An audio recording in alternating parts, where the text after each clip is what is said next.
Hello and welcome. Welcome to a panel discussion that is going to edify you. So this panel discussion promises to be informative and thought-provoking. And it's a discussion on data sovereignty and the future of digital citizenship. Saint Lucia has taken a bold step towards a more connected public service with the introduction of the National Authentication Framework, NAF, the country's centralized digital identity system. The platform serves as a gateway through which citizens can securely interact with a wide range of government services using a single validated login. More than just a technical upgrade, NAF represents a structural shift in how government delivers services in the digital age. It reduces fragmentation across platforms, strengthens identity verification, and enhances the protection of personal data.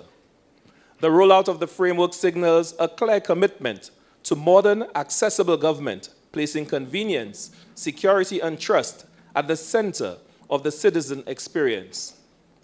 With this initiative, Saint Lucia is advancing its digital evolution and reinforcing its role as a forward-looking participant in regional e-government innovation. Allow me to welcome our esteemed panelists for this discussion. Mr. Marlon Narcisse, he is the Director of the Division of Public Sector Modernization, DPSM. Mr. Cleveland Thomas, ITU Area Representative for the Caribbean. And Mr. Devindra Ramnarine, Digital Transformation Advisor and Independent Consultant. So the way this discussion will go, each panelist will have 5 minutes to really present on the topic.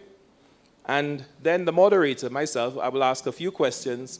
And it'll be the turn of you, our audience. Have your questions ready, your burning questions ready to pose to our panelists.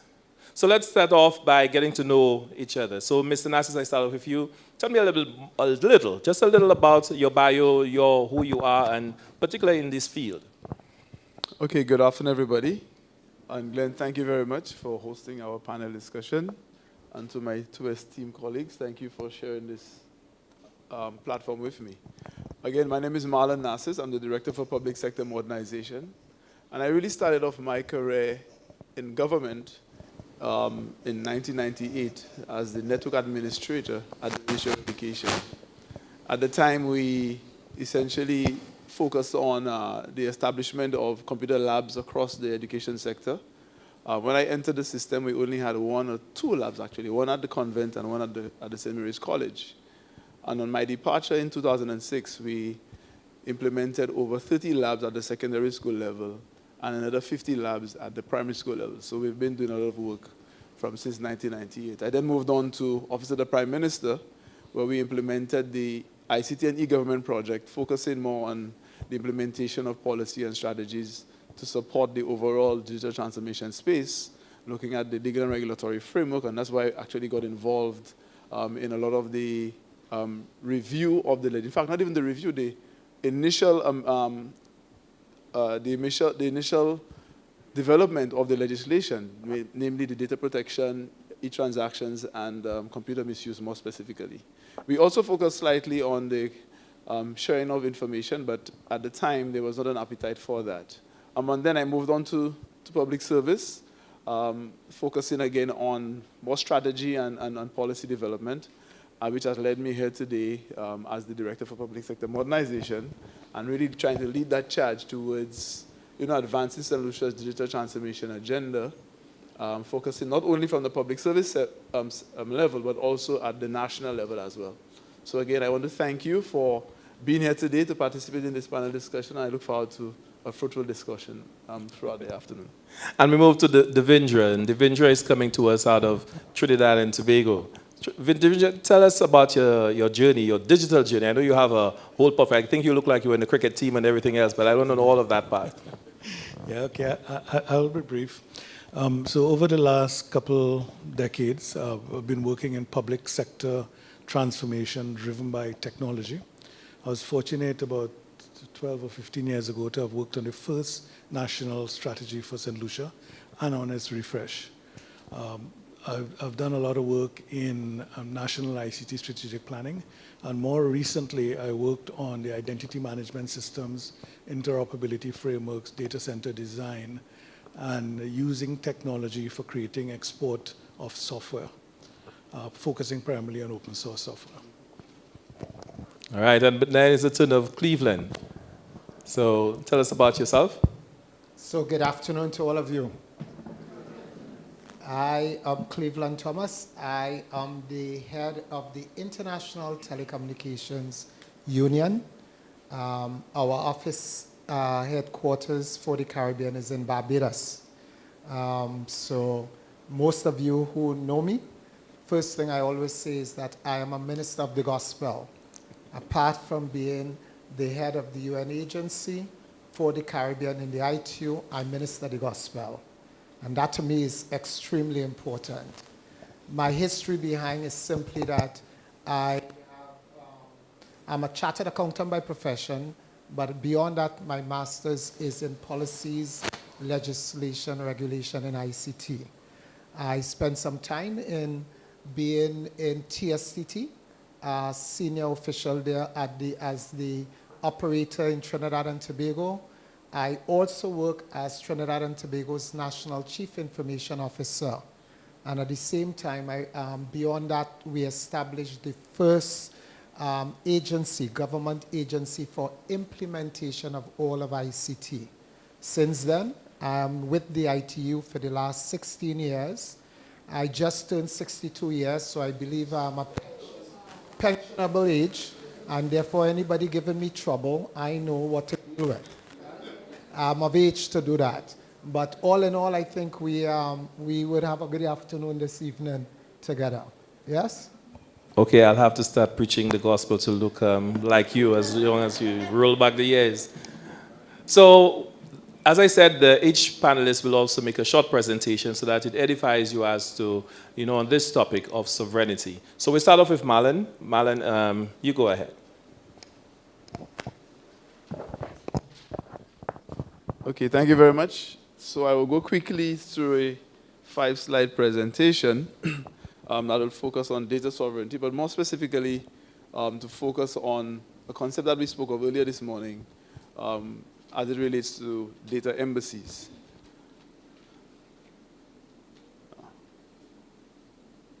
Ouch. There we go. So data sovereignty in the context of Saint Lucia, essentially focusing on 4 main areas. The legal sovereignty, technical, cyber, and economic. But as I said, for the purpose of my presentation and the discourse, we will focus more primarily on the data embassies. The principle that data generated by, about, or within Saint Lucia, especially government and citizens' data, is governed, stored, processed, and protected in accordance with the laws of Saint Lucia. So that's the primary underpinning mandate of a data embassy. And so we will have some more discussion on this premise. Ouch. Okay. So what is a data embassy? That's a concept where a country securely stores copies of its critical national data and digital infrastructure in another country. Similarly to when you have an embassy for Saint Lucia in another country, right? So there is legal viability, sovereign control, bilateral and multilateral treaties. Again, there must be this political underpinning to allow for the data embassy concept to work. And there are dedicated network and infrastructural links that would facilitate such an embassy or a data center. So our goal is to essentially establish a national data center in Saint Lucia, in partnership with our Taiwanese colleagues as well, where we will have specific modular racks set up in such a way that it would be sovereign to whichever country that hosts its data in those racks. We also have to ensure that we have the underlying infrastructure, where there's our fiber optic cables connecting those buildings, and to ensure that there is redundancy for both connectivity as well as electricity to facilitate that sovereign capacity. But 2 other things that really underpins this. One would be the single ICT space concept that has been discussed over the years at the sub-regional level, and also the whole idea of IXPs. We want to be able to keep our data local and within the national space of the region to ensure that within that single ICT space, we have the ability to be sovereign and to have control of our data.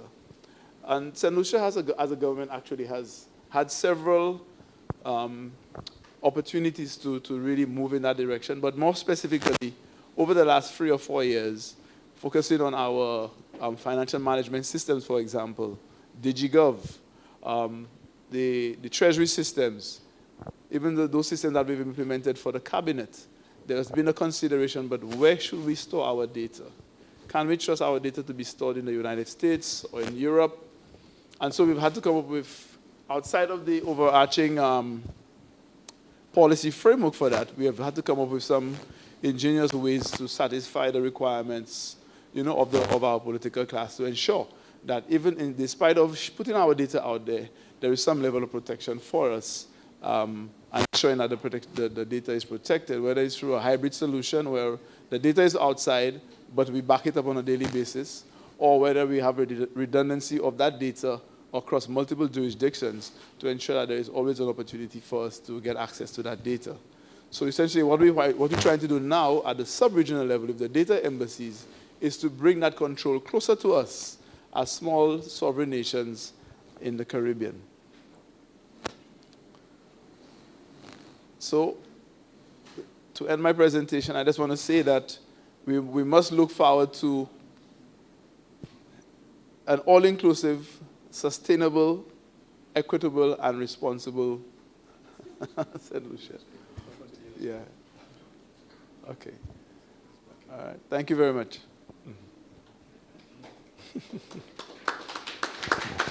Thank you very much, Marlon. And so we move to Cleveland. And Cleveland, your presentation, 5-minute presentation, so that we explore. Okay, so for those who are not familiar with us as the ITU, we are the UN agency that specializes in technology. Our mandate has to do with connectivity of the world. We believe it's a basic right of all persons to be connected to each other. And even though we have probably to date in our measurement close to 6 or so billion people connected, we have as much as 2.9 billion people that remain unconnected. So our drive is to work with that connectivity. And we should mention that even though we have so many people connected, globally we have what you call digital ghosts. Digital ghosts. They may have internet connection, but there is no way of proving who they are. So while you have mobile coverage, even high numbers in Saint Lucia, almost every single person has a phone, probably 2 phones in the country. We have a number of people who cannot be validated. And the question is, what do we do and why not? What are some of the challenges that you have with persons who are not connected? And this is where we within the ITU are working with administrations to help bridge that gap. The idea for us is that in recognizing the launch of the NEF, the story changes a lot for those persons who are unconnected, persons in rural areas, those persons who make long journeys to get government services, etc. online. We recognize that the work being done right now by the Saint Lucia administration is really a leap forward. I think it would be useful also to share with you that one of the things we measure, because this morning we heard of trust and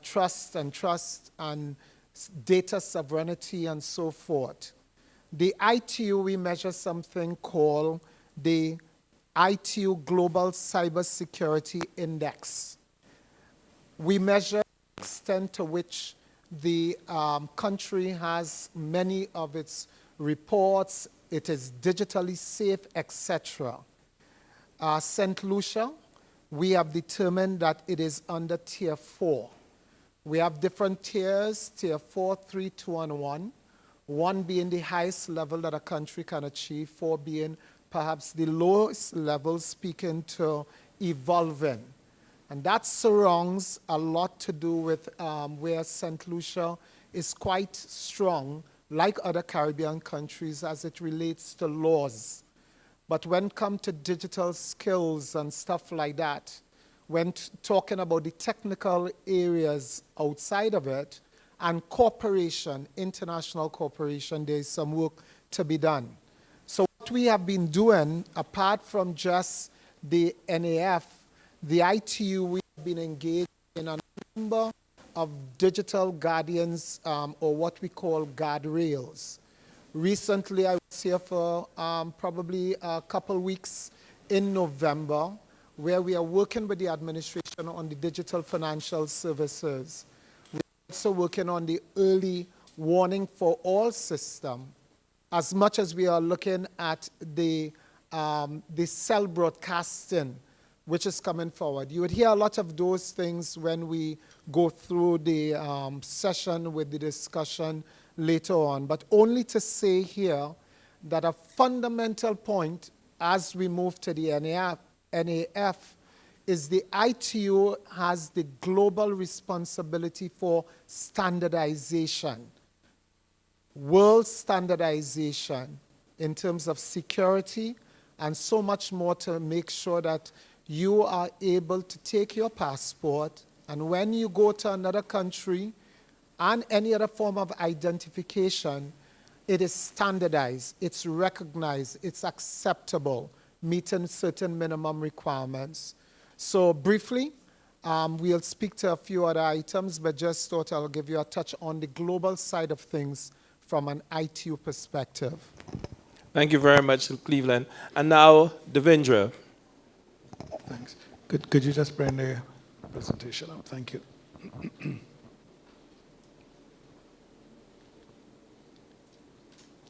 Could you just move the slides forward? One more.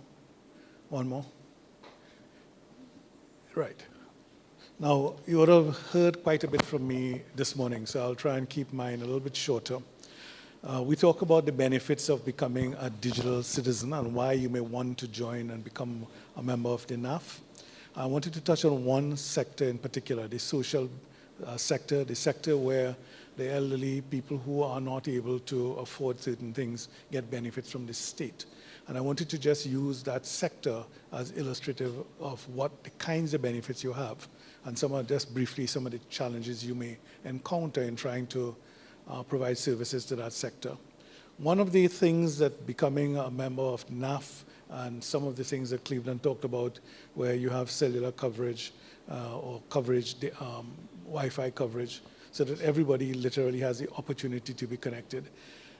So rather than having the person come to the government offices, social workers, people who work in that sector can actually go out to that sector. And because you are uniquely identified through the NAF, they are pretty sure they are dealing with the right person at that point in time. So the whole idea of using the technology to move the service from the public offices to the citizen and deliver it at their home, particularly when you start talking about people who are getting along in age. The second big challenge that you have is that we tend to treat people who seek social benefits as something that maybe to some extent freeloaders, and that is in fact not so. These are things that they're entitled to either in law or a healthy state will provide those kinds of services. Using the NAF in order to get services removes that stigma, because you don't need to know the person's social stage. You don't have to come and join a line and everybody say, hey, there's somebody trying to get a benefit. You can do a lot of that online. So that reduces the whole stigma of people not wanting to access a service to which they're legitimately entitled to. The other major area that the NAF can offer to that sector is seeing the whole of the person. So often, at least I know in some of the countries I work in, government is not very good at communicating, so you're actually not aware of what benefits you're entitled to. So you tend to hear it by word of mouth. If the rules and the criteria for you to get a benefit is there, and you know this individual, you have access to their birth records, you know their entitlement, they don't need to know that they're entitled to it. The state knows they're entitled to it. And if that person is uniquely identified, you can push the services to them.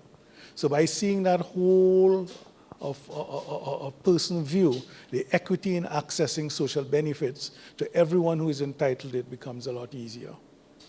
You will have to address the issue, of course, as you get elderly, and you may not be able to manipulate the device or use the app or to register, to find a way using the NAF to have a family member or a friend designated as an agent of that individual.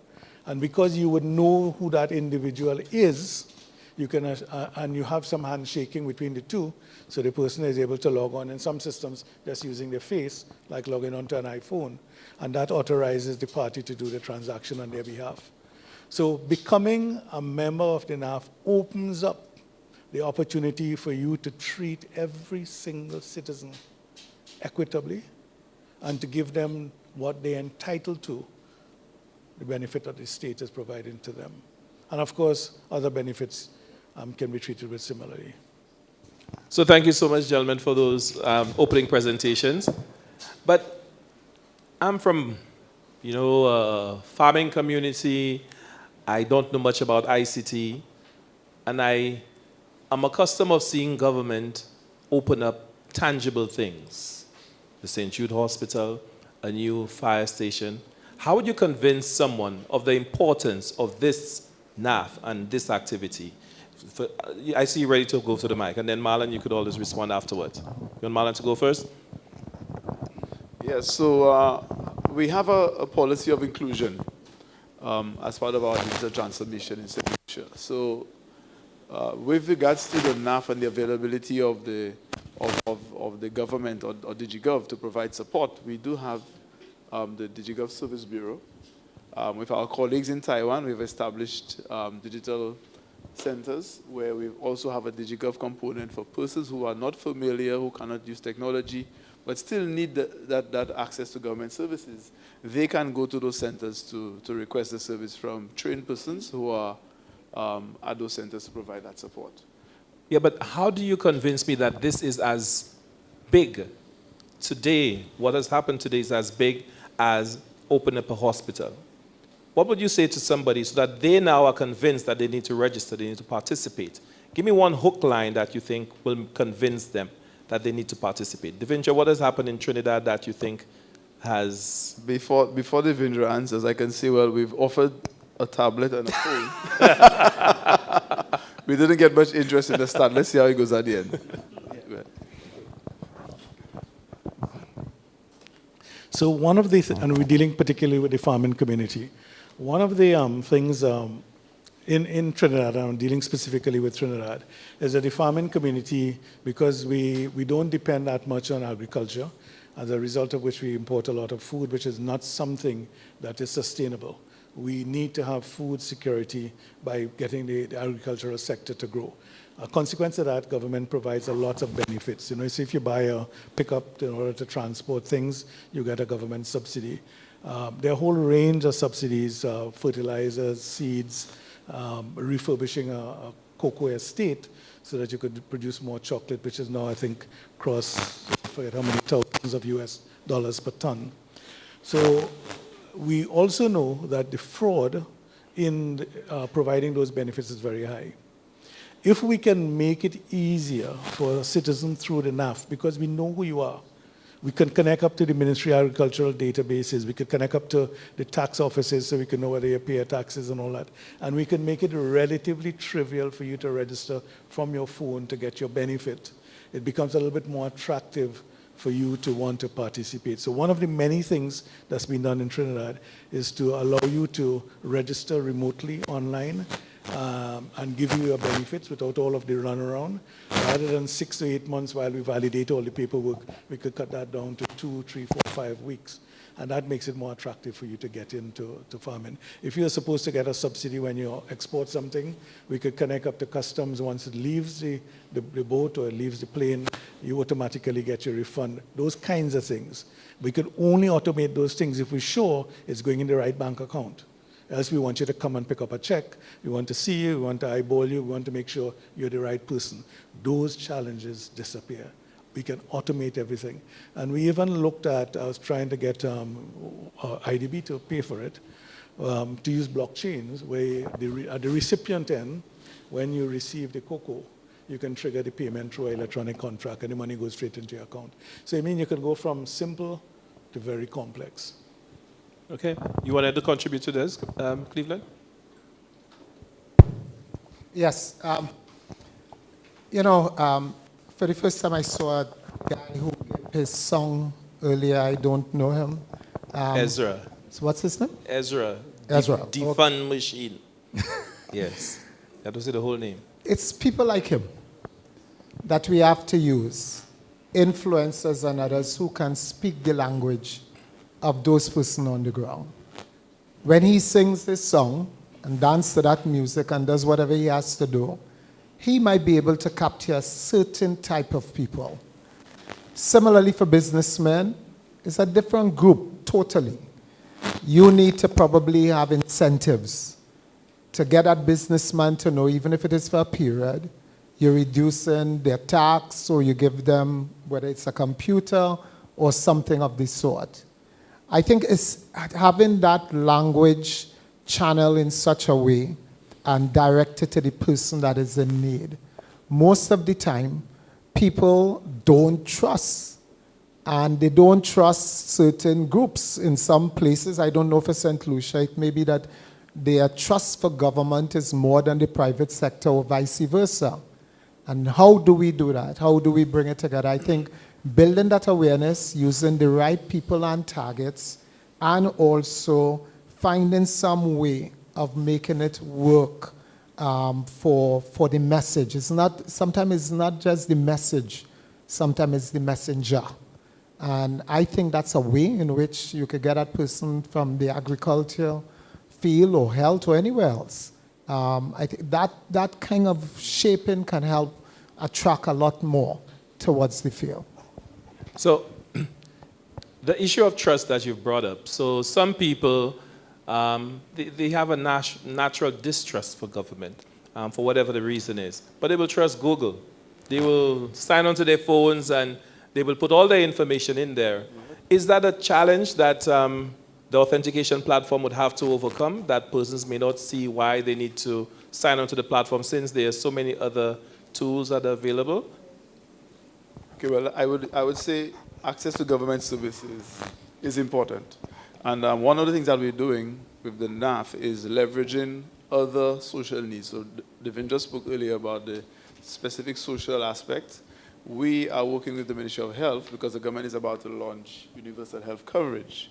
And I think everybody wants to have universal health coverage. So we're leaning with those partners to assist with the registration and then also then showing person what benefit that they can derive from not just the registration for the universal health coverage, but also what immediate benefit and the convenience that comes with the NAF and the different aspects to which they can work with us. So essentially, it's a two-way street where, hey, we give you information, we make you knowledgeable of the pros and the cons, and at the same time, we're showing you the benefit in the service that you could access, whether it's directly through DigiGov or whether it's for the access to get the universal health coverage, which is very important for a person's life. So as Devindra, you were saying, if you attach benefits and real benefits, particularly financial benefits, you have hopefully the chance of greater participation. Yeah, I want to add another benefit. And again, this one is the Trinidad example. Is it on? Yeah. Yeah. And this one deals with crime.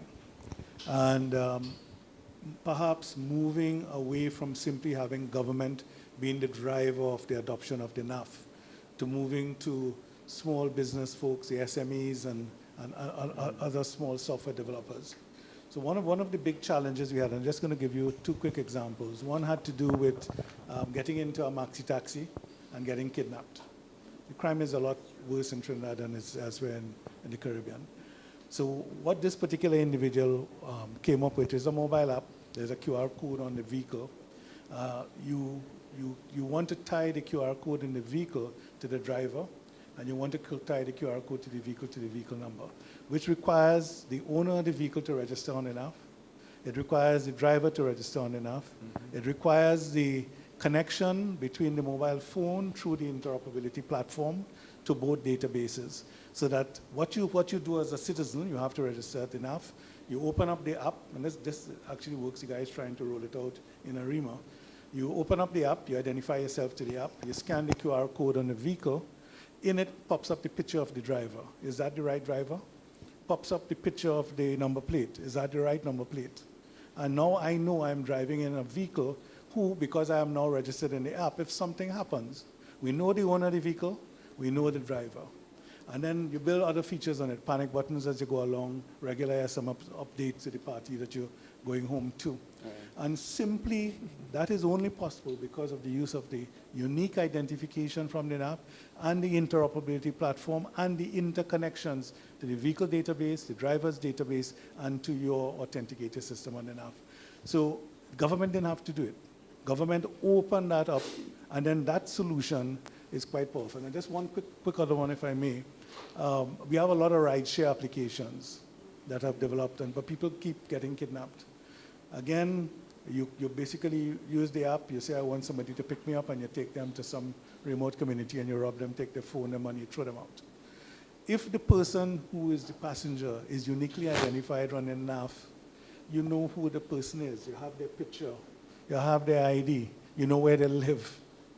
You're not going to do that kind of thing. Right now, you're anonymous.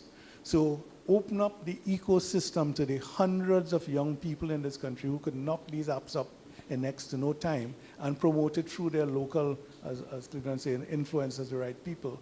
And you create a self-sustaining ecosystem that does not require investments from government. So you're saying that the NAV strengthens law enforcement and public safety while representing or respecting civil liberties, because then you'll have a clear indication of who it is, and probably even know who the driver is, as you're saying, and so it's easy to identify missing persons. So even before you get into the vehicle, you check the picture of the person. Now, for you to get that QR code, you have to agree to this. So the driver picture pops up. So I'm checking the driver is the right driver attached to that vehicle. That vehicle is properly registered, and I'm telling the system I am going in that vehicle. So, Marlon, then that leads me to think that this has to be, and you could answer as well, Cleveland, that ecosystem has to be solid. The silos that we have currently have to be broken. As was said this morning, we have to destroy silos, because for this to work, not only do you need voluntary participation, but I think you need legislative backing for it. Yes, most definitely. And just as Devindra was speaking, this is the exact thing that DigiGov is pursuing, right? So even in that exact case that you mentioned, we have the transport databases on DigiGov. The police are now using that to query for licenses and vehicle registration. We also have the registry of companies on there as well. So all of these interconnections are there. Is how do we then innovate and make the types of social connections, if you want to say that, to add more benefit and more value. And we have a term where we say value-added services that we want to allow for innovation on top of that. And essentially it's providing our private sector access to those, to that DigiGov data so that they can, mine it, if you want to say that, so that we can have additional value coming out of the system. When you talk, I'm going to tie what the last question on this. When we talk about the average person being comfortable with the Google, trusting Google compared to governments and others, and I think recently we were also discussing that even when you go abroad and you have to give your biometrics and you put your thumb out there to enter the United States, the United Kingdom, etc., people walk away comfortably. They don't, isn't that so? Yeah? No? Generally, people, even if they have to give it, they give it without concern. But when it's local, most of the time, you understand the concern is there. And as I was saying before, when you talk about Google and Amazon and so on, they are dealing with 6 billion or 4 billion people. But when it's local, people know who you are. The chances of looking at you and finding out about you, there is a greater need for attention from some people. And that's why there's a distinction between trust and surveillance.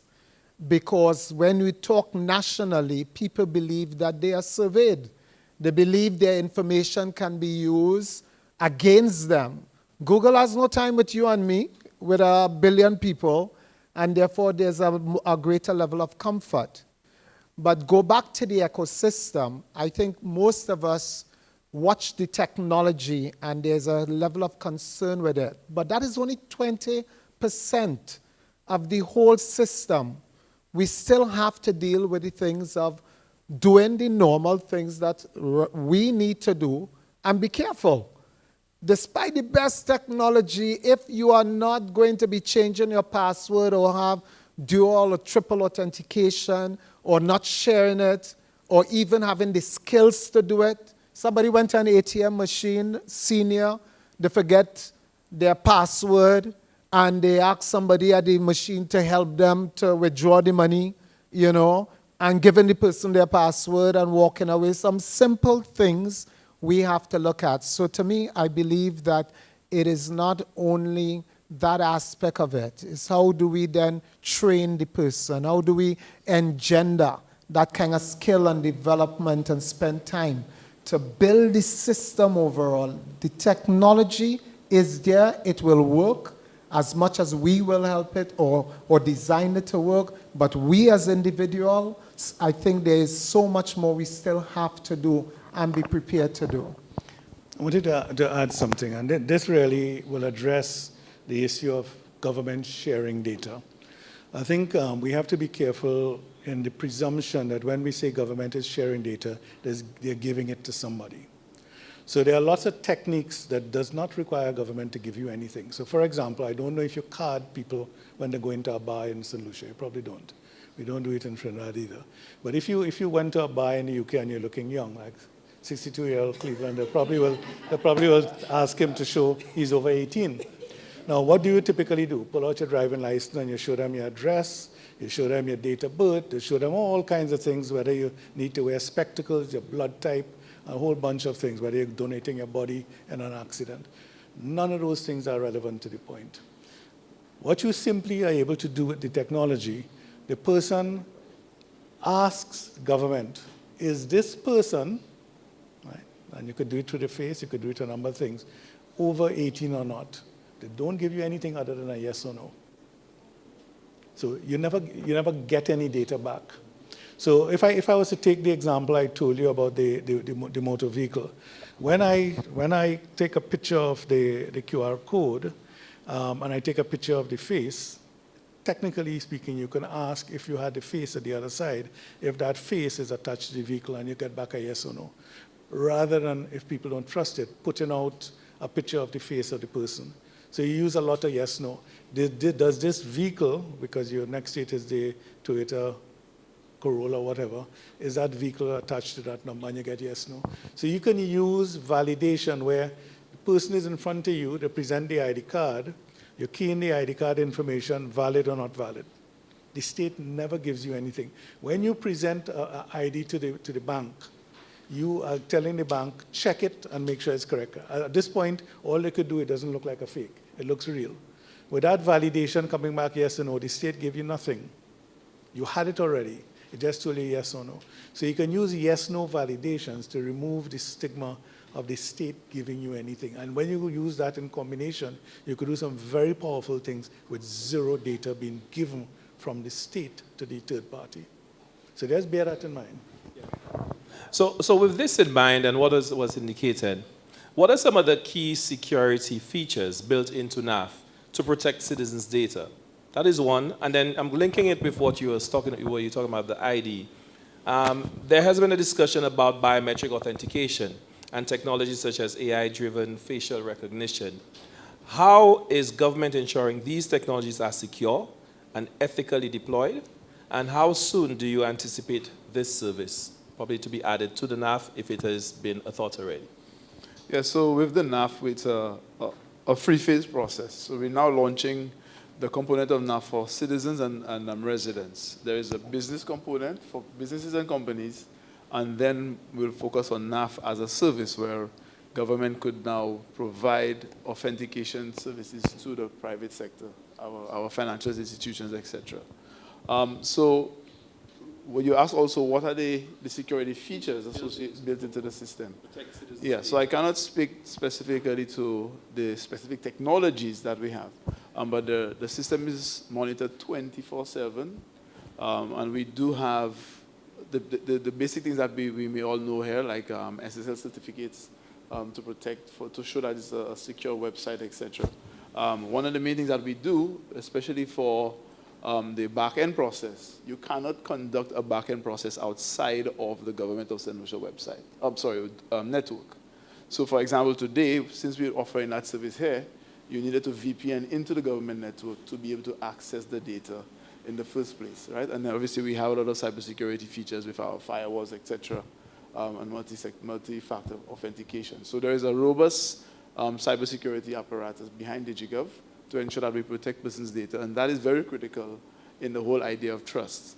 But just going back quickly to what Devindra and Cleveland were speaking about, I think it comes back to the whole idea of culture, right? And we've seen that time and time again with the implementation of DigiGov, where persons are not interested until it impacts them directly, right? So, and this is one of the reasons actually why, if you remember this morning, those persons who were here this morning, we showed 3 options to apply for the NAF. You have as an existing user, a new user, and the regular account. Because we know that St. Lucians, we're always late, we're doing everything. And even when the system provides feedback, provides notifications, somebody may want to renew their driver's license because it expired last week.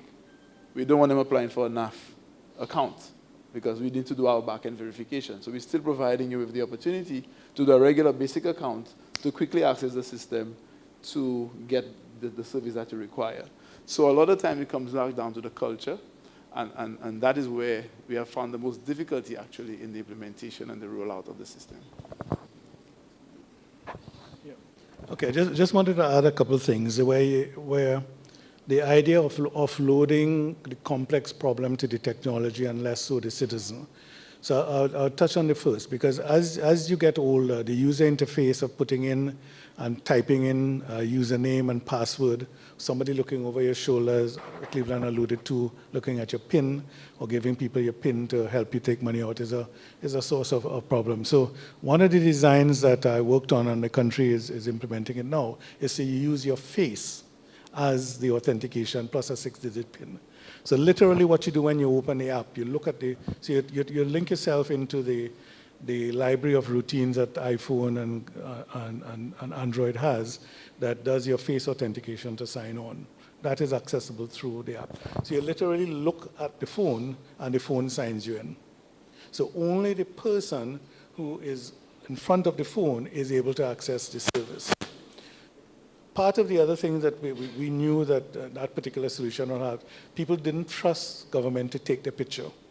So what we did is, rather than store the picture anywhere, which requires legislation, and you have to create a whole thing to capture biometric data. In Trinidad, for example, it's only the police and passports allowed to capture biometric data, which is mostly fingerprints. Everybody else, it's not allowed. So what is done is, when you take the picture, it's converted into a irreversible biometric hash that is proven to be unique, and the hash is stored. You can't go from the hash to the face. So you're basically telling citizens, when I register with my face, nobody keeps the face. But that hash is unique, so therefore I could deduplicate you and to know that you only exist in a system once.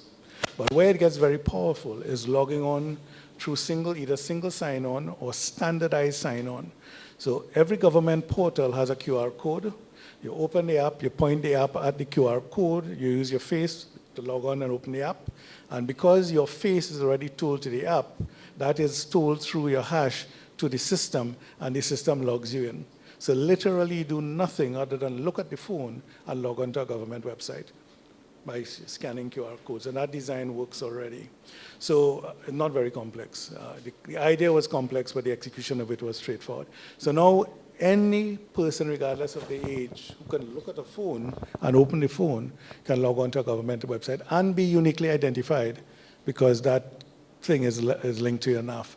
So I would suggest that Marlon adds that as the front end sitting on the phone, right? And therefore it's not sitting on the government side, and therefore the issue of data privacy and stuff doesn't arise.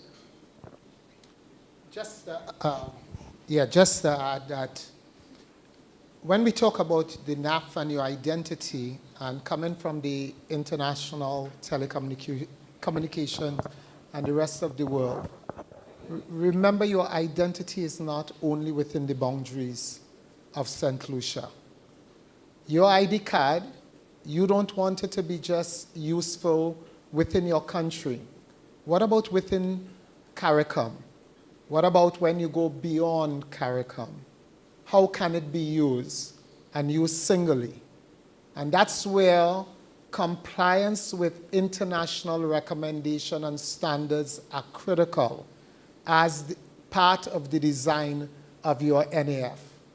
And in that regard, within the ITU, with custodian for those standards, we have clear standards that speaks to the Standardization Bureau of the ITU, making certain recommendations that in the design of it, those things are taken into account because you go beyond the boundary of your own country and you wanted to measure what that international standard is.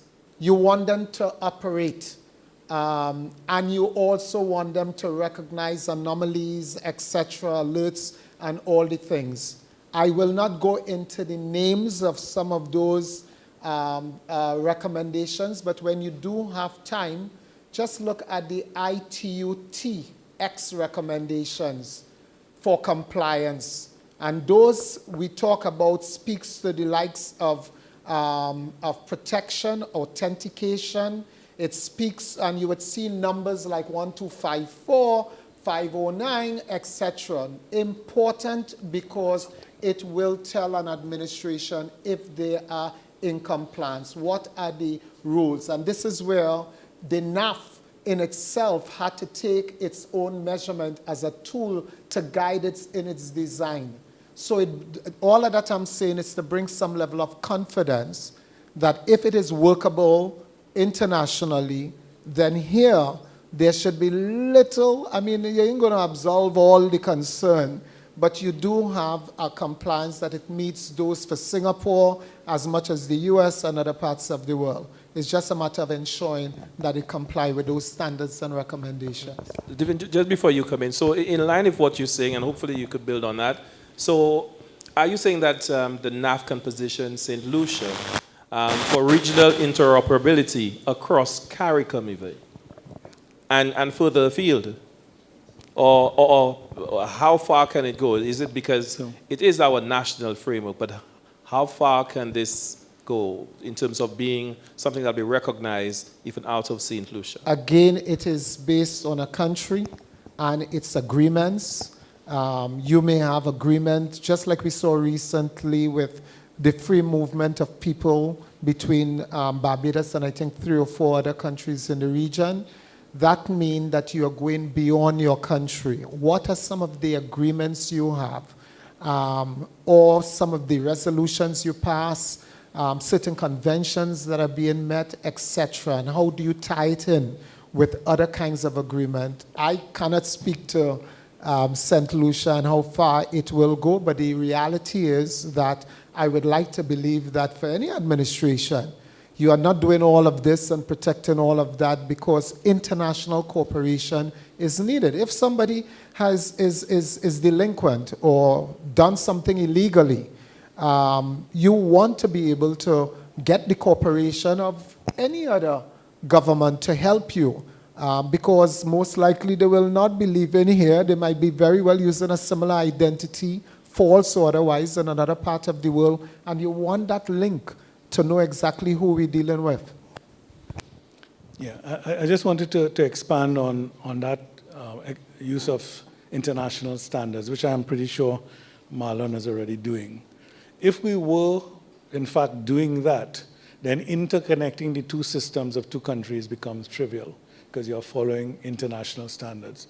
We know, for example, the immigration system in Saint Lucia, because I fill out the forms online, is already connected to your interoperability platform, because that's, I assume, how you're able to store certain things. And therefore, the immigration system is accessible through the technology. If Barbados, and I'm just picking Barbados at random, already has an interoperability platform, they use a version of X-Roads from a company called Cybernetica in Estonia. If they already have their own ID, and they have launched it a couple of years ago, there's nothing stopping you technically other than the political will and the framework agreements between at the political level, that a Saint Lucian walks into Barbados. Now, forget the kiosk, but even if you were to use the kiosk, you just look at goes into the kiosk, and that picture is taken, and the immigration system from Barbados, through their X-Roads, through interconnection, through a secure connection to Saint Lucia, through the interoperability platform, to the immigration system, pull all the data at source, not using a passport, which could be faked, and populate the registry, and flags it as no checks, you're not wanted by anybody, and literally you walk straight through to customs. And if you're able to tie the face, then literally, as you're walking, the cameras, the technology in the US, after a lot of the folks got shot in schools, this technology is common and cheap. Parents and guardians who have to pick up children in school, they register themselves on their face and their IDs. As they walk into the school entrance, it takes all it needs, I think, is a 20 by 20 pixels picture. The AI is that good. It looks you up in the database, verifies that you are an authorized party to pick up the child, and it allows you to walk through. If you are not an authorized person, the technology flags you and pulls you aside. So you walk into Barbados, next increment, there's a camera at the door, and you go straight to customs. Because the technology built on your NAF registration and the interconnection through the interoperability platform and the standards that Cleveland alluded to allow that to work seamlessly. Free movement of people, and literally it's free. You have removed the border. And if you had agreements on custom stuff, then you could even walk straight into the country because you file your custom declaration up front. Pass it through some X-ray machines, and you know whether you have stuff you need to declare. The AI now can pick up what's inside of there, whether you brought fruits that you're not supposed to bring. So you can automate, and that's relatively low cost. Huh? That's not rocket science. That's technology that's perhaps old already. Okay, so at this stage, we're going to open up for the floor to ask questions. There will be a mic to the back. Please utilize the mic if you wish to ask any questions. You'll be identified, and you could ask the questions. So as I see you, I will identify you, and your questions will be acknowledged. So with that being said, in terms of the NAF, how can the NAF stimulate digital commerce and fintech innovation in Saint Lucia? Because we're talking about all those wonderful things that you could do on crime and security. I see how exactly it'll work. But in terms of the banking sector, new innovations that you want to introduce, can NAF simplify that for Saint Lucia and create greater levels of innovation? Yes. So we spoke earlier today about FinTech Sandbox. Some of us may be familiar with Penny Pinch as an indigenous company focusing on FinTech solutions.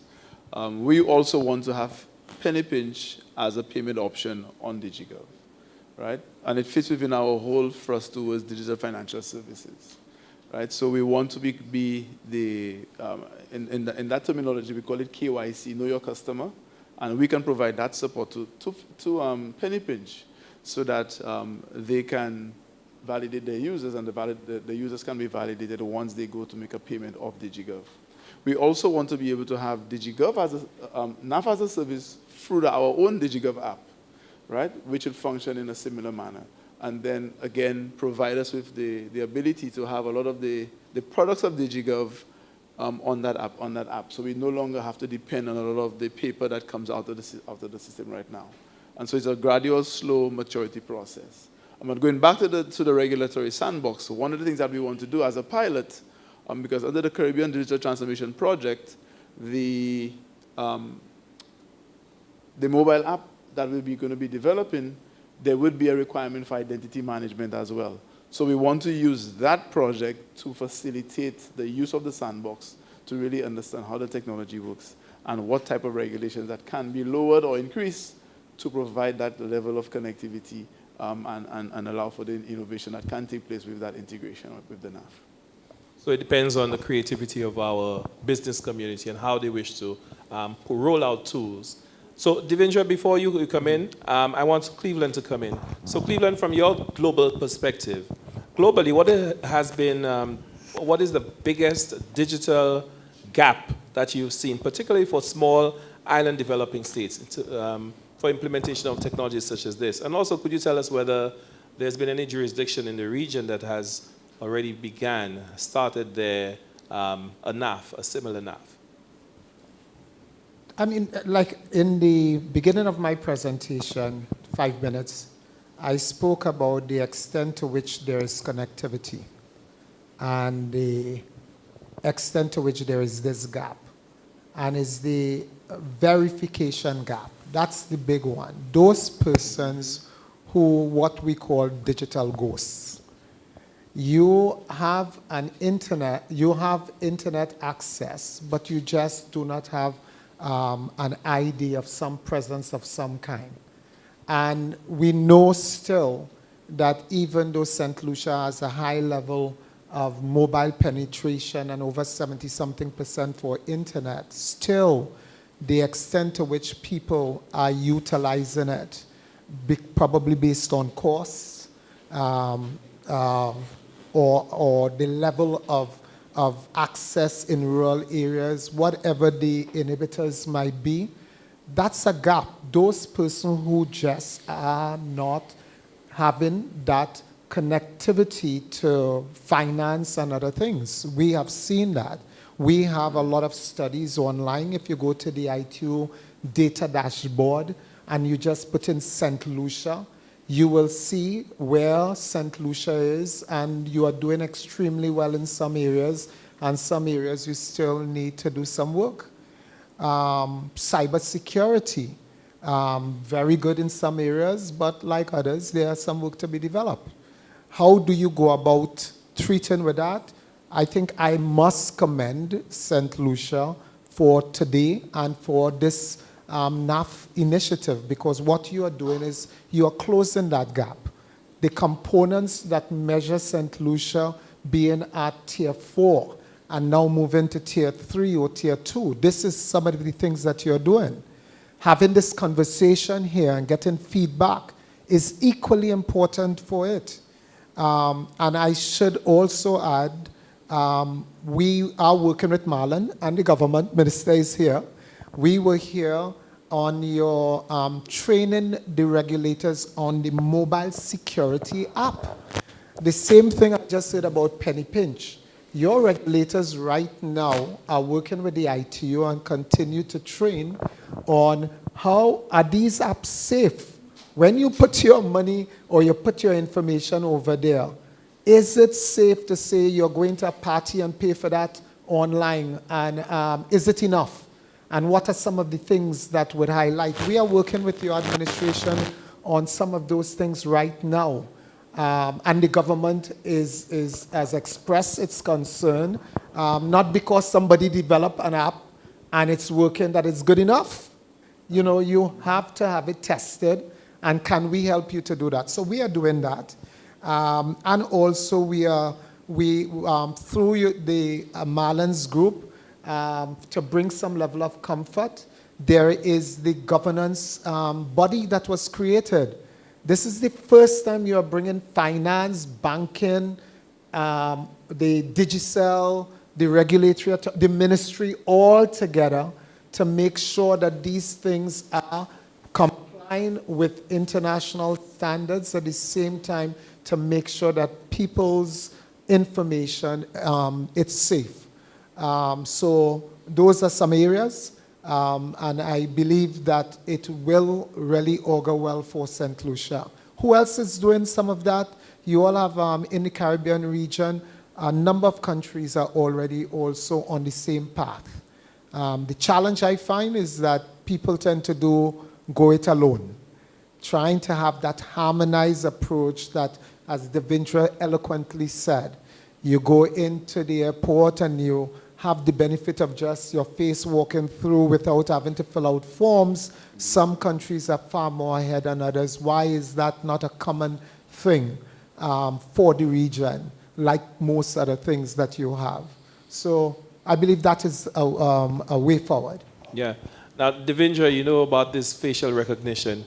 So just you tied in. Before I go on, I just wanted to expand on what Clive Okay, was saying, go if I ahead. may. Yeah. So the issue of financial inclusion can be linked to the NAF. Recently, well, not recently, it's a number of years ago, government, and this is a Trinidad example now, wanted to move away from checks, and you have 210,000 people get social benefits now, 110,000 people get old age pensions. So you could be producing a lot of checks. Checks get stolen, checks get lost. You can cash checks for things, for purposes other than intended. So benefits that should perhaps go to a child, a parent can use it to buy alcohol and cigarettes. So you wanted to control it a lot more. With the issuance of certain kinds of identity, the government had to, in order to deposit stuff into a bank account, to reduce the KYC, so the banks will take one single ID and less information in order to allow a citizen to open a bank account. With the NAF, because you're properly identified, there's nothing stopping you working with the bank. Having a NAF should automatically entitle you to open a bank account. So that's the first thing. So everybody has bank accounts.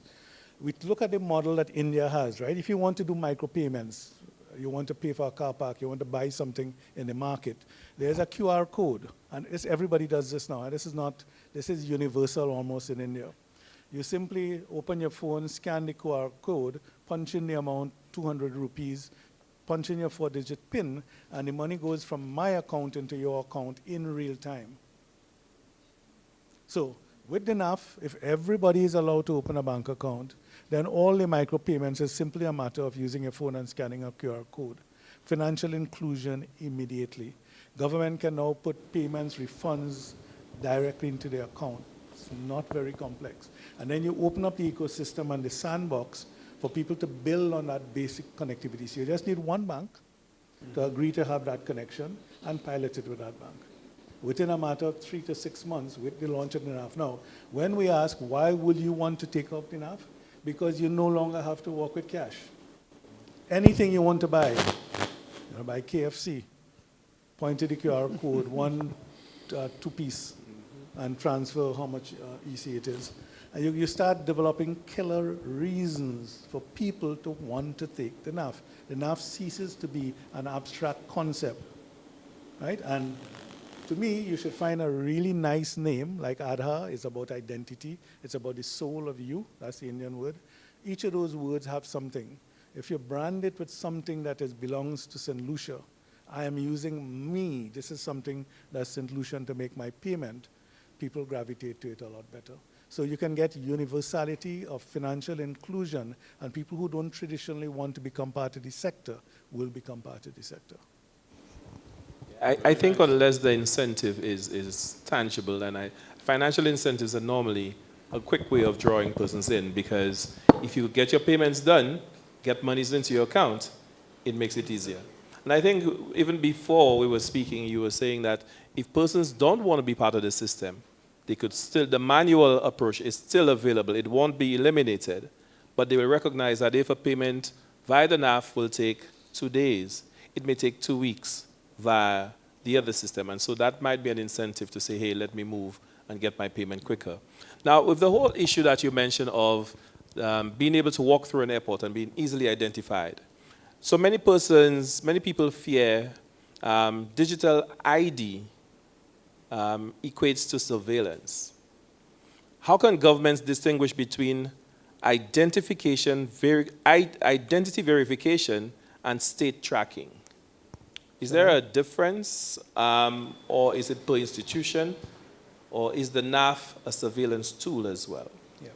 So I can address that. If government truly believes that that's what it wants to do, which most governments do, then by design, and I believe Marlon has already incorporated what I'm going to say in his design, although he hasn't explicitly mentioned it, what you do not do is allow any of the systems to track a transaction that moves from one agency to the next. So let me say what that means. If I am creating an interoperability framework piece of software that interconnects two ministries, so for example, if I want to sell a car, I need to check whether I'm VAT registered, if you had to pay VAT on it, and therefore the vehicle registration system will check the VAT office and come back and say whether I'm registered or not. You could, in the central system, store that transaction. By design, you don't. So the initiator of the motor vehicle system stores its transaction. The interconnecting system stores nothing. All it knows is at 12:05 a.m., a transaction occurred. It doesn't know what the transaction is, who did it. And that's for audit trails and for tracing things. The VAT office will store whether or not it approved the transaction. Nobody stores both. For you to track, you literally have to get license office, VAT office, everybody to collude to track you. So by design, you make it very difficult to do. Yeah? The transaction, the design, you started to talk about using your face. One of the reasons why you can do a lot of things automate is that you clean up your databases using the NAF. So I'll tell you what that means. I know for sure in a lot of systems, and I've looked at systems in several Caribbean countries, that you can exist more than once. There are friends of mine who have 2 driving licenses with 2 different names, same picture. There's no way the system knows that it's the same picture, but there is software that could do it. So you can clean it up by doing facial comparisons, using biometric hashing and comparisons. But assuming you don't even do that. When you present yourself to the NAF and your ID is checked once, and coming back to the facial biometric hash now, and I take your facial biometric hash and I store it on the phone, and I tie your ID to that hash, and I share the hash with the state. If you came a second time with your fake, it's not a fake ID, it's valid IDs, because you got 2 passports because you paid off somebody, you got 2 driving licenses because the system was manual. And I try to use the other 2 IDs, you'll get another NAF number because they exist in the databases. But when you try to put your face in a second time, your face already exists in the database. So the primary reason for using facial biometric hashes is to deduplicate your database. The NAF ID equivalent, you can only exist once. Even if you have 10 driving licenses and 10 passports, which is impossible, but if you did, the system will allow you to register many times. You just put different things. This deduplication allows you to allow the transaction to flow the way I described it. So you exist once and only once, you're tied to one and only one bank account, and your data is not moved off of your phone. So if your data is moving off the phone, the system is not storing it, you can't be tracked. So you can, as public officers, say, we cannot track you, even if you want to do that. Now, police may have different, they will make a relationship between all the parties, and they can do their stuff, but they will have the law to govern that. But any random person can't track it, just can't be done. And you can explain to the public, it is not possible. Our systems do not store it. And that's the way you get around that trust issue of tracking. You wanted to go, Cleveland? Yeah, because I think at the core of this system, as we said, trust will allow more persons to sign on because then they believe that their data is protected. And in Saint Lucia, I'll tell you, that's one of the hardest things that we constantly fight, collecting data. Persons wish not to share their data because they're not sure where their data is going and how they want to. And some of it is ignorance as well about, being able to collate data for their own purposes, so for their own development, to track their productivity and the like. So far less telling them that they need to put it on. So go ahead with your contribution. Very quickly, the privacy by design is what Devindra has elaborated on. And to the extent that the NAF complies with that international standard, There are loads, at least 5. There's one golden standard that should bring comfort to Saint Lucia for the NAF in compliance, and that golden standard speaks to personal ID information being shared, the ITUT 1058, among others, that if the whole design meets that together with other standards in terms of, we have something called the release or the twin standards, personal third-party extension, etc. As long as you have those and it's designed within the system, then the issue of surveillance and others become very minimum overall. But just making reference to the fact that there are blueprints, toolkits that, if followed, will treat with the extent to which information can be shared for any other purpose other than what it was intended to do. Okay. So before Marlon makes his contribution, I know we have a room full of persons who are IT savvy and who are very interested. There is still an opportunity for you to ask a question on the floor. Don't be afraid. Just go to the mic and you could pose your question, and I'll acknowledge you once I see you at the mic. So Marlon, just make your contribution while they come to the mic. So quickly, I just wanted to strengthen the point on duplication and deduplication. And one of the things that we experience in rationalizing the data, when we started the project essentially at the Transport Department, and one of the first things that we attempted to do was to look at the duplicates. There were plenty of them. I wouldn't give you the numbers. But what we recognized was that in spite of providing that awareness, the fact that the mindset there was about providing a service regardless, we still encountered some resistance. So I think the other aspect of this entire process is the whole idea of change management and the amount of stakeholder engagement and retraining and sensitization that needs to take place. So that person understand what basically is a unique ID. You know, we've had challenges in that basic understanding. So I think that there is a paradigm shift that has to take place, and persons need to understand that, hey, identity is very, very important, and the uniqueness of a number has to go back to one individual or one vehicle or one engine or one chassis. So, you know, these are the things that need to be considered and are very, very important moving forward with the NAF. Thank you very much. So we welcome our very first person at the mic. Just identify yourself and then go ahead with your question. Good afternoon. Thank you. Can you hear me? Okay, wonderful.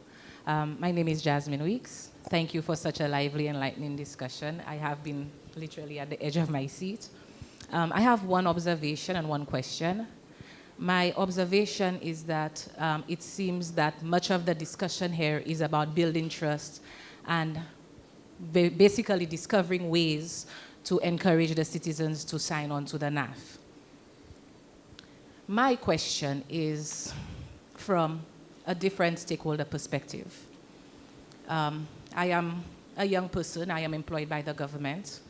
I am tech savvy. I have my online banking enabled, my Amazon account enabled. I am doing the works. However, I am very content with just presenting myself to work, shifting paper around, and manually entering data into a database as per my job description. But when I listen to what your NAF presents, and I do a little bit of extrapolation and foresight, I realize your NAF seems to be the university graduate who might knock me out of my job, and I'm not very happy with your NAF. Because your NAF is now going to expose my inefficiency. It's also going to force me to have to learn something new. Have we considered this stakeholder group, and have we begun devising means of overcoming this possible hurdle? In addition to this young person, we have a policymaker, seasoned university graduate, been in the sector for quite some time. I sometimes call them dinosaurs, no offense to anybody. And I recognize the importance of your NAF. I recognize the benefits of it. I have already signed on and I am using it. However, I realize in order for it to be effective, it requires me to change what I already know, what I am doing, and I may actually have to now change the entire policy framework of my organization. And I am not really cut out for this work, or I am not really looking forward to that. I like business as usual. Has your NAF framework considered these two persons in the public service? Thank you. Thank you so much. So I guess Marlon may start off with the response, but let me just say it's not your NAF, it's our NAF. Our NAF, yes. So, so you are actually a good person for us to look at and say, how do we get you to be more participatory in the process? What will attract you? What will make it better for you? So Marlon, let me not try to steal any thank you very much. responses. So with the implementation of DigiGov, we have a very strong change management for user adoption strategy. It has been, as I said earlier, the most challenging part of the implementation of DigiGov, changing that mindset of our public servants to really harness the benefits of technology. And I think that has also slowed down the implementation of the system, to be frank. And essentially, we were supposed to have been here 2 years ago with the NAF, but we have encountered so much resistance, as you said, persons not understanding the benefits, are not willing to even give themselves an opportunity to change. But we've also focused heavily on training as well, right? Not only in the use of the system, on providing KPIs for usage of the system to ensure that, you know, we keep to in the whole purpose of reducing on transaction times and costs, but also to give persons a better appreciation for things like data privacy, ethical use of the system, because at the end of the day, there is still somebody who will interact with your data. But the flip side to that as well is that we find it so much easier for us to give an individual our data. So Devindra, you spoke earlier about I needed to buy a vehicle from you. The transport department needs me to provide you with a physical copy of my ID. So that immediately gives you access to all of that data that you don't really need. You don't need to know my date of birth while for me to buy a car first to exchange that type of information. So you find that on the one hand, we get the resistance, but on the other hand, persons still continue to perpetuate in the same things that they're trying to resist at the same time. So it's a chicken and egg kind of situation, and over time we see, you know, those barriers are breaking down, but again, it slows down the implementation, it slows down the transactions, and even then, we have even certain persons who challenge the existing regulations that governs the operations of our different beneficiary agencies, because with the DigiGov application, you now have mandatory fields, as Joanne showed earlier, that are not subjective. If you don't put it, you can't go further with your application or with the process. You know, so there are different challenges that we face, but at the end of the day, we see light at the end of the tunnel, and things are moving on as quickly as possible. Yeah, so I guess the change management process just must be constant and continuous. Yeah. So we have another question on the floor. Yeah, just identify yourself, and then you can go ahead. My name is Ernest Scholes. Come closer to the mic, please. Good afternoon. My name is Ernest Scholes. I'm a software engineer. I like to figure out how things work. So my question is for Devindra. I just want to know how your facial recognition would be able to distinguish identical twins. Does it work and so on? I'm just curious about that. That's it. So, and that was our primary concern in designing that particular solution.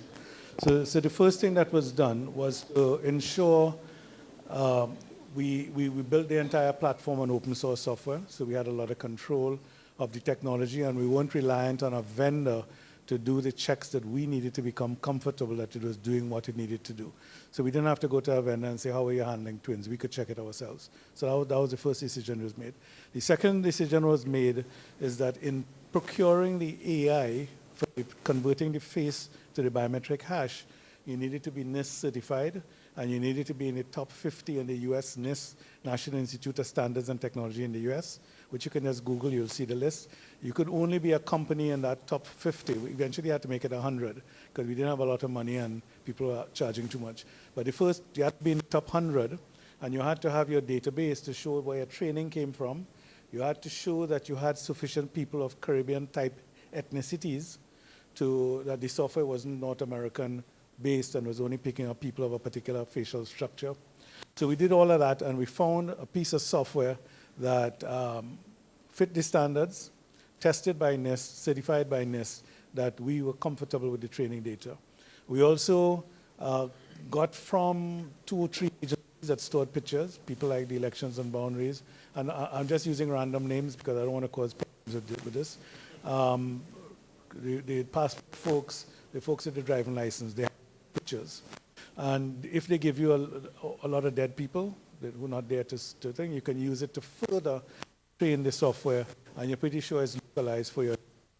So you know what you have is a piece of software there that's saying it will distinguish between triplets. They'll provide you with the evidence, and then we further train it with twins in your country.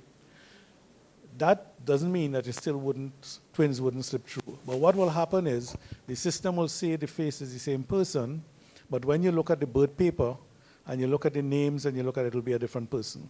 So what it does, it basically triggers to a manual process, and a person who is trained will pick it up. They will make the calls. We have found a way to automate it as well, to the respective agencies where the duplication has been picked up, and validate it themselves, and then tell the public officer in real time, because it's an 8-to-4 operation, that is a twin, proceed to approve it and send it through. So you have to deal with twins and you have to deal with triplets, but a lot of it you could offload. Now, just to tell you how the plan is, the software is ready, but what you can do is, if you look at a database of driving license, every time you renew your driving license, your old picture is stored. So if I take the instance where one person has 2 driving licenses, that's not very difficult to pick up. The same software I'm talking about that runs on the phone is a mobile app. Is a mobile library that's embedded in the app. Also runs on the server. So I can take all of the pictures in license office. I can run from the first driving license at 18 to the next one at 21, the next one at 30. It deals with the agent quite well. They guarantee that 10, 15 years, it will recognize your age. And you could check to see if at any point a driving public officer switched the face. So you can do a horizontal scan using biometric hashes. You're not using the pictures, it's not a human. You just run the software, compute all the hashes. You could even run it on a PC. Take the hash, check to see if the hash matches. You could then take each hash and compare the latest picture against all the pictures in the database and pick up all the discrepancies. Throw it into an error file, and then you check the error file manually against the primary database and clean it up. So you don't rely on a human, and that's relatively simple to do. And you do that with all the databases. Once that's done, when the person comes in on the twin and they take the picture, you can send the picture, the hash, to that other database and do a hash check, not just a demographic check. So in other words, the person in front of me, their face is the same as the face on that database. So I can do facial checks without sharing pictures. So combining that with demographic and face allows you to automate and to pick up and deal with the twins issues. You know what I like about Devindra? He says everything is simple, but that sounds so complicated, you know? Well, I was talking to a software engineer, so I know you'll understand it. Yeah. So for the rest of you, I'm sorry, you know? So we have another question. Just come to the mic, identify yourself, and you could go ahead. My name is Izan George. I'm a Service Bureau agent of the Castries branch of DigiGov. I'm also a student at Monroe learning about computer science. And one of the things my course touches on is cybersecurity. So regarding that, I have a question. What is Saint Lucia's long-term national strategy for digital sovereignty, and how will we measure whether we are truly in control of our citizens' data over the next decade? I have a big question for you, Marlon. How do we show we're in full control? Well, I think we were on our way with regards to your question. So I spoke earlier about 2 main things, or 3, I could say. So we spoke of the single ICT space. That is a sub-regional policy directive that we have. And 2 of the main areas that can really support that outside of the political sphere is the data embassy and the IXPs. So an IXP is an internet exchange point, and what those IXPs allow is for us for our data to remain national. So once you install that IXP, all the data that's generated in Saint Lucia remains in Saint Lucia, right? On a transactional basis. So you send an email to another person in Saint Lucia, it remains here.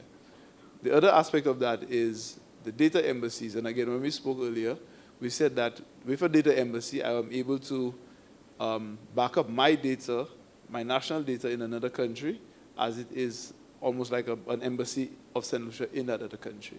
And also our own internal capacity to have our data centers here, to be able to manipulate our data and have proper legislation to support data governance and the whole idea behind data sovereignty. So over the next, I would say, 2.5 to 3 years, we will come to the point where our IXP is fully implemented.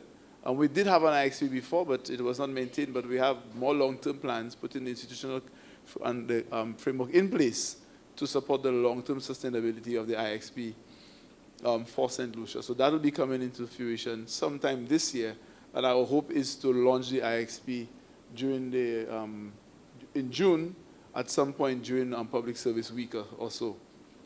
The Data Embassies project, it's well on its way, as I said earlier, through our friendly government in Taiwan. We have all of the equipment that will allow us to establish that tier-free center within a robust environment at Orange Grove.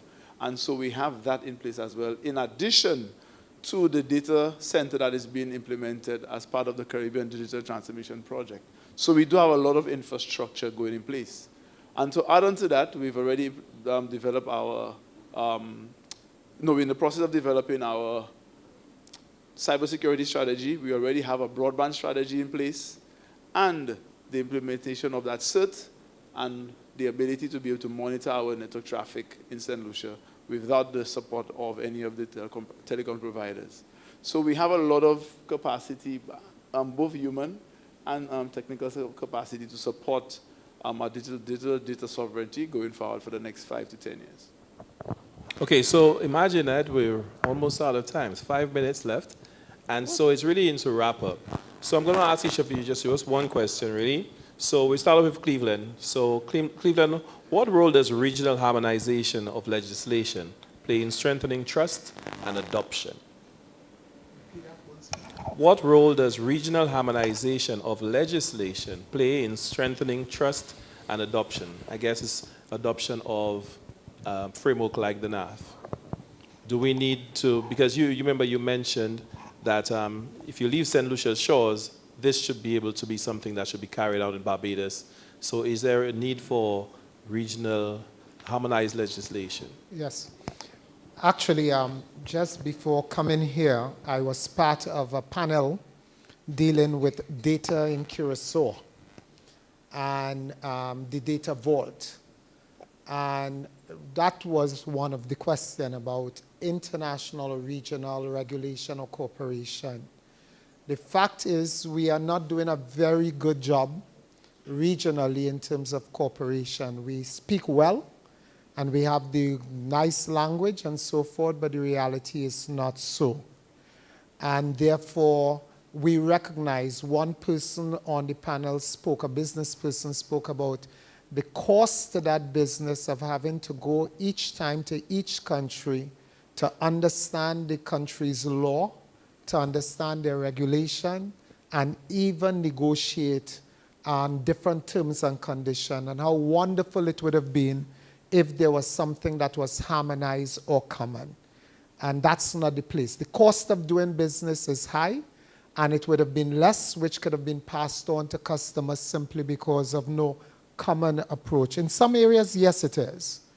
We within the ITU, we have worked with the region on the HIPCA project. That was the days, some of you may be too young, but in the days of cable and wireless, where we had one company alone operating throughout the region, but there was a need to liberalize the market and have the Digicel and the Flow and everybody else in your current time. It was through that project called HIPCA that we talk about regional harmonization, developing legislation, regulation, and everything else so that it was common. Just a matter of putting a country's logo and whatever towards that. And that helped to liberalize the market and to move it forward.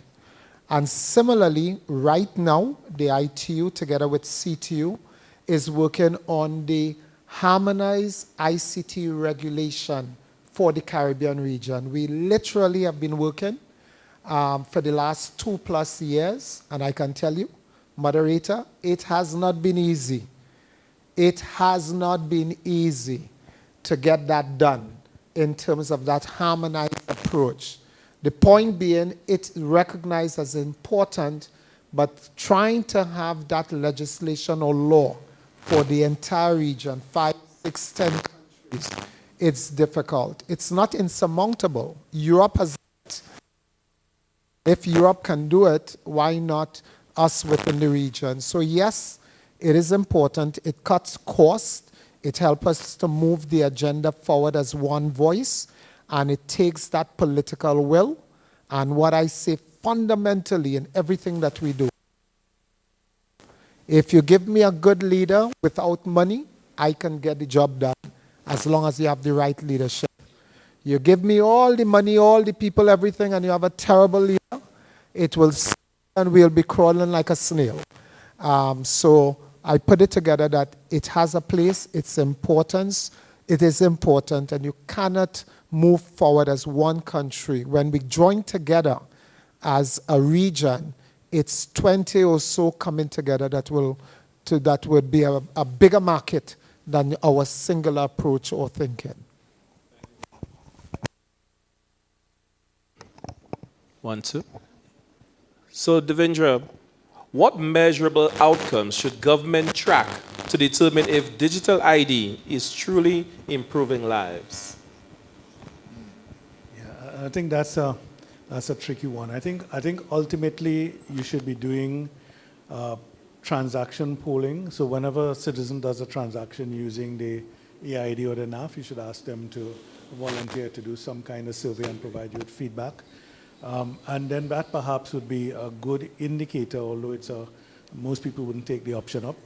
I think as well you should do a proper poll, a proper survey, get somebody to poll and to publish the results. And the results may or may not be good, and you have to be prepared to deal with the consequences of putting that information out there.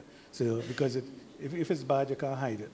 Every 3 or 6 months or a year, you put it out, and you set up the infrastructure to fix it. I think ultimately, that's what's going to help you determine whether in reality, citizens like what they're seeing. Anecdotal information is only so good. You need statistical data to help you determine that. So as we roll off, we need to measure, we need to monitor, Yes. and also make the changes along the way, whether it is our promotion, whether it is the design of the tool, or even the incentives attached. Yeah. So definitely great advice. And so, Marlon, where do you see Saint Lucia in the next 5 years in terms of digital identity maturity? Yeah, so in the next 5 years, I see Saint Lucia fully, as a fully integrated society, as a country, where we can probably learn some of the technology and the know-how from Trinidad, where we would also have facial recognition for identity management. I think that's a very good next step going forward for digital identity management. But I also see different linkages with this. We have another sister project where we're focusing on the single window for trade, right? And that will heavily support identity. Identity management will heavily support that as well. And just ensuring that the NAF really spurs on a lot of innovation in the private sector and providing the private sector interest opportunities to integrate with DigiGov through the regulatory sandbox that we are implementing. So I see overall that in the next 5 to 10 years, Saint Lucia will be fully mature with regards to identity management systems and also leveraging some of its the NAF to provide some level of integration with the rest of the region. In fact, that's one point I wanted to make earlier, that with the implementation of the NAF, we did take the regional integration into account. And so the makeup of the NAF ID also is in keeping with the original concepts behind regional integration and what was established under the multipurpose ID project of a few years ago. So I see that as a full mature process for Saint Lucia. And I really look forward to being with all of you on this agenda and getting the support of our minister continuously. Thank you for being here for the entire day. I guess we have that shared vision, and that I'm hoping that we can continue to get that support from you as we move forward with the agenda. Thanks again, CAPSEC, for volunteering to be part of this process as well. And I really look forward to continue working and support from the two of you. Thank you very much. Thank you very much. Thank you. So it's left for me to thank our panel, Mr. Marlon Narcisse, Director, Division of Public Sector Modernization, Mr. Cleveland Thomas, ITU Area Representative for the Caribbean, Mr. Devindra Ramnarine, Digital Transformation Advisor and Independent Consultant. And we've been speaking about digital sovereignty, the future of digital citizenship. Now, as we said, the NAF has been launched, but the only way it'll be successful is for participation, for sign-on, for each of you being an advocate, an ambassador, to say, hey, this is important and we need to sign on.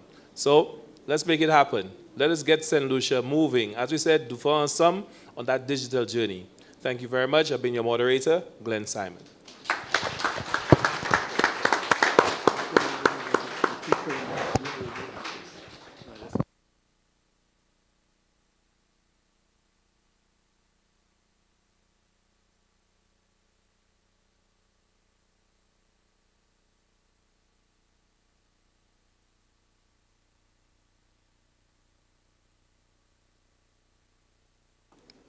Okay, we're still live? So, okay, so now that the panel is over, now we have some prizes. So, Denise, how do we handle it? We give one to me, and then the other we will...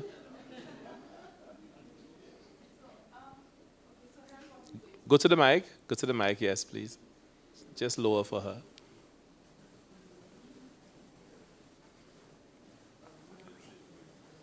Okay, so we spoke a lot about transparency earlier on, right? So what we will do, we have the list of all the persons in the room who have registered for a DigiGov account. That is being projected onto the screen right now. And we will run it through a random bingo kind of program. And the first name that will come up will be for the tablet, and the second name for the mobile phone. So how can I trust that system? It will be displayed on the screen, so you could see how it is generated. It is a system it's generated by the system. Okay, we trust not you. us. We trust you. Once my name is there, so we trust if you. you want, you could just turn and face the screen, I'll and see you the will screen see here. it for yourself. So Yes. you know you're not listening to my voice. Glenn, I could tell you from now that your name is not there. Don't let him. So we could go ahead, yes. Yes. Okay. So Joanne, if you're ready. So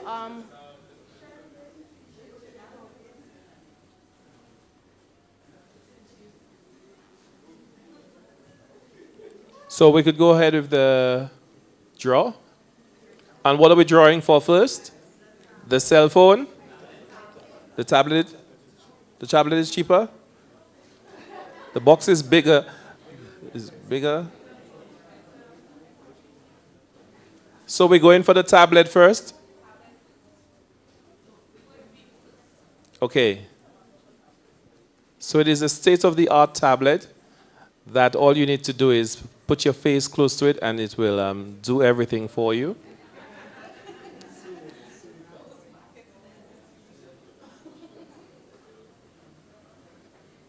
So the bingo is ready.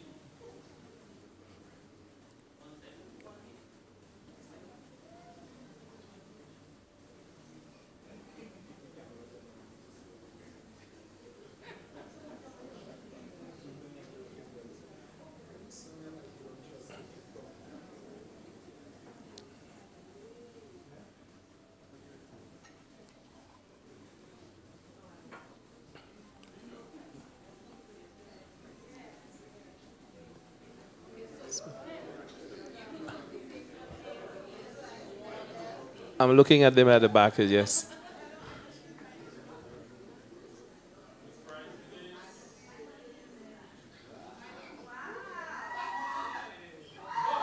Whoa!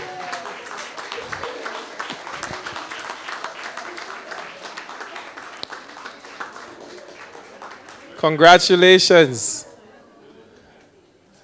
So my bag is on this side.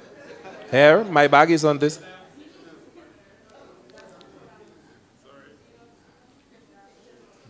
You did not get the photo?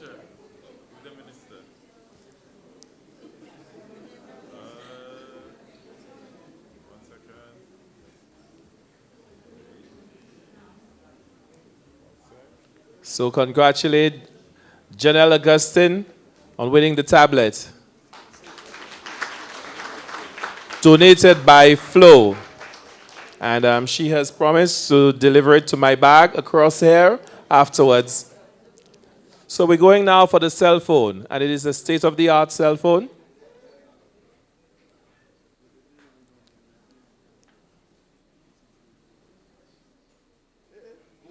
No, I tell you something wrong with that. I tell you something wrong with that, sister. Tell you something.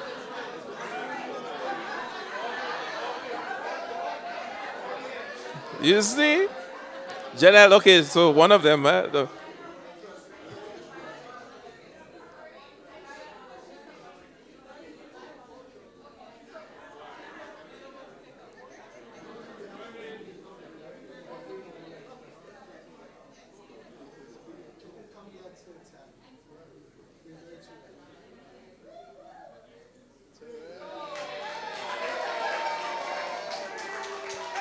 Terrell Felix, Mr. Terrell Felix. All right.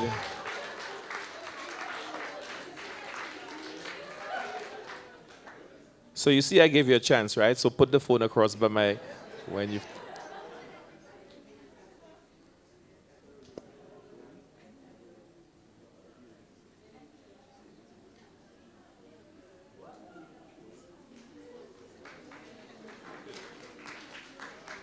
So thank you very much. So it is Thursday. It's not, today feels like Friday, but it is Thursday. But we're also inviting you to, let's mix and mingle and just have a small discussion before you leave. It might serve you well because there's a lot of traffic outside. You'll be stuck in traffic and you could be doing something better in here for a short while. So there'll be a small mixer. So please don't run as soon as we end. Thanks again. You've been a wonderful audience. Thank you again for spending the entire day with us. And share the information that you learned today with your family, your friends, your colleagues. Thank you.